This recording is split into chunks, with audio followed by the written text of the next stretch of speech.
Hi guys, welcome to my first video. I wanted to film this to go alongside my blog post on how to best work with brands during COVID.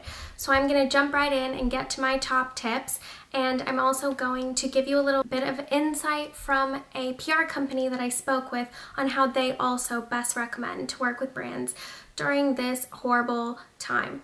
So let's get into it. Okay, so I want to keep this first point short and sweet, but the quote that I'm going to share is, if you don't ask, you don't get. And by that, I don't mean going out and asking for products and asking for partnerships and asking for payments. What I mean is open the door that is now closed and share that you're passionate about something, whether that be the brand, the product, a person you admire. Open the doors for yourself, because that's the key to first starting relationships with brands and getting your name out there and getting your passion and excitement for what they do out there. Open the doors for yourself, and don't necessarily start off by, asking for anything, but in a sense ask in that you're asking for them to understand how much you care about them.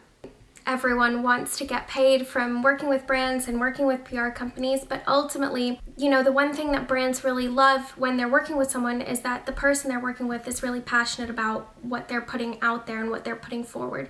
So I think obviously you can have money in the back of your head, but really focus on working with brands and reaching out to companies that you really care about, because ultimately, one, that's gonna be what your audience responds to best, and also you're going to establish a great relationship with the brand. So as much as it is 100% totally important, know your worth, know what the content you're doing is important and it's valuable, and you can put a price tag on it because you're spending time and effort and maybe spending money on what you're doing. But at the same time, really show that you're passionate and you really care, because I think that makes actually a huge difference in the long run when working together with brands.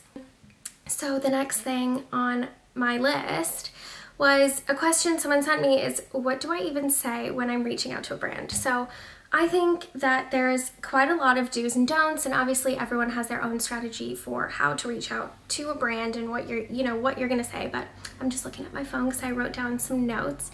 The main top tips that I had for when reaching out to a brand that you want to work with is, the main thing, who are you? Introduce yourself. So make sure you tell them who you are, what platform best represents you, do you have a portfolio, and who is your brand? So who are you as a person? What do you represent? Do you share, budget-friendly recipes? Do you share amazing, luxurious homeware? Do you showcase your incredible fashion sense? Make sure that they know that, because they're going to want to know how they can connect with you, and it's also something to relate with the brand over. Another thing that I think is really great is to tell a story. So there are some brands that you may just want to reach out to, may want to work with, their big name, whatever, but I think that when you have a story to tell about why you want to work with them, or there's a sentimental value about the product, it kind of takes the relationship to another level. So the brand can understand more about why you love this product, not just that you love it.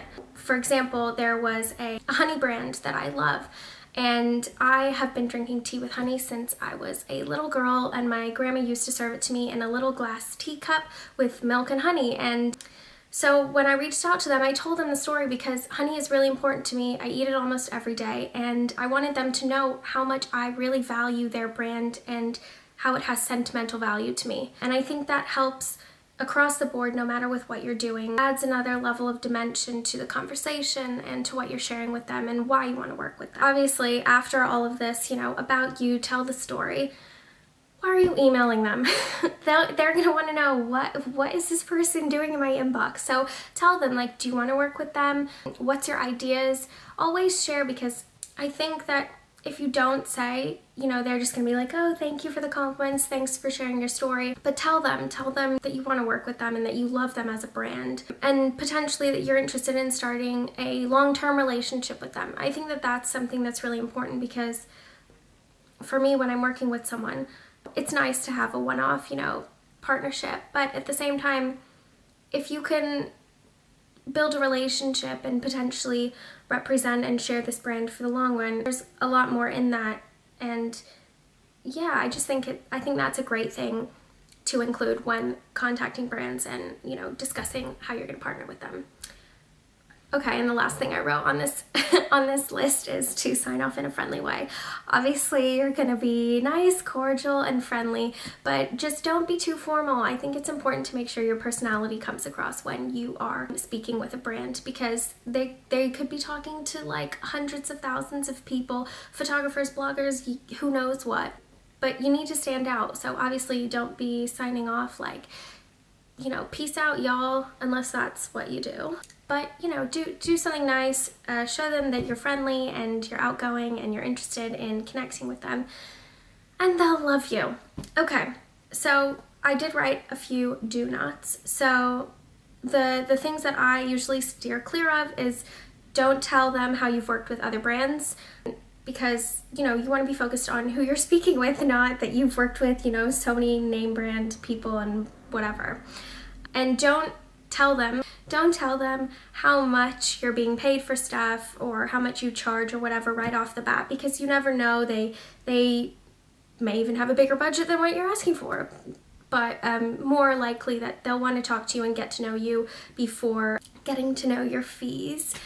Also, I like to keep things clear, so don't share information that will make the email difficult to read or the phone call difficult to have, things that could be off topic or disengage someone from continuing to connect with you. And then, as I said earlier, be friendly, be yourself, have your personality stand out, because being too formal or generic is just gonna get swept under the rug.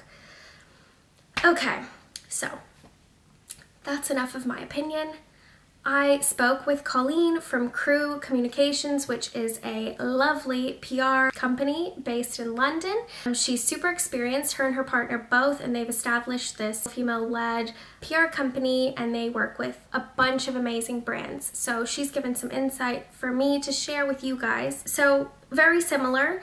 She said that they've had to adapt how they're working with brands and bloggers over, you know, this period, because it's really a dramatic change. So they're having to find different ways that they can work with the brand and with the influencers and the bloggers and the photographers and all these content creators.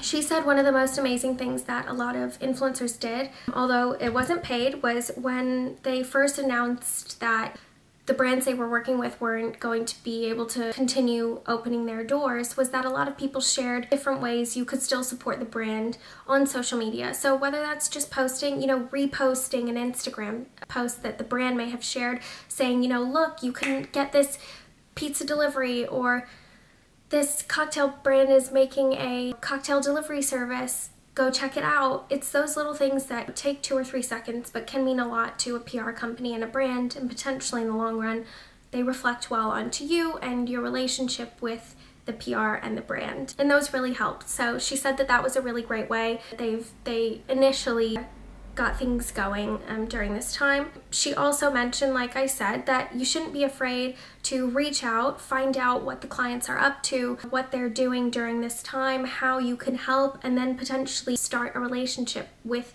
the PR and the brand and talk about the products. Just engage. I think that's really key. So that's something that Colleen also shared with me. And then she also just said it's really amazing how so many people have kind of banded together and helped out these brands that are in need and are not able to support themselves as well as they could before. So I think it's really important. Take those things into account.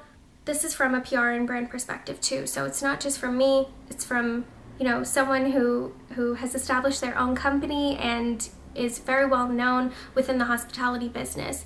Don't be afraid to reach out, show your personality, tell your story, establish a relationship, and continue, you know, being you. And I think that brand partnerships will build and continue as you grow as a person and as a brand, whether that's on Instagram, in your business, or wherever. So that's kind of it. That was what I talked about in my latest blog post, so you can go check out my blog. I'm also including this video in the post, so if you're scrolling through my website, you might see this. Thank you so much for watching, and I'm gonna try and do some more videos, maybe like this, maybe some cooking videos, just, you know, little bits and pieces that hopefully can be helpful to you online. So thanks for watching. Bye!